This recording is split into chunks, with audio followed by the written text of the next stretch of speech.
জীবনে সব কিছু একসাথে পাওয়া যায় না। টাকা থাকলে সম্পর্ক কম, সম্পর্ক থাকলে টাকা কম, দুটোই থাকলে স্বাস্থ্য কম, আর তিনটেই থাকলে জীবনের আয়ু কম।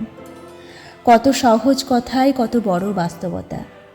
মানুষ সারা জীবন দৌড়ে চলে, কখনো টাকার পিছনে, কখনো সম্পর্কের, কখনো সাফল্যের।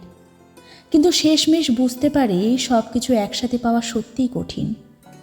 জীবনের সমীকরণ কখনোই পুরোপুরি মেলে না।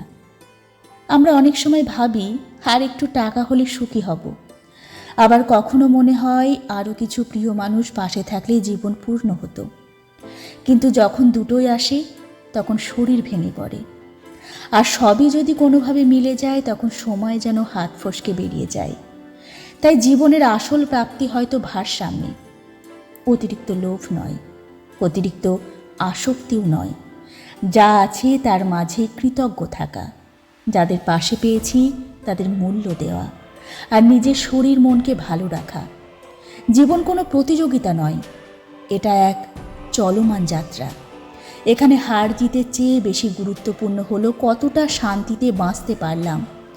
অর্থ, সম্পর্ক, স্বাস্থ্য সব কিছুর মধ্যে সামঞ্জস্য রাখাই প্রকৃত প্রজ্ঞা। আজ একটু থেমে নিজেকে প্রশ্ন করি, আমি কি সত্যিই সুখী?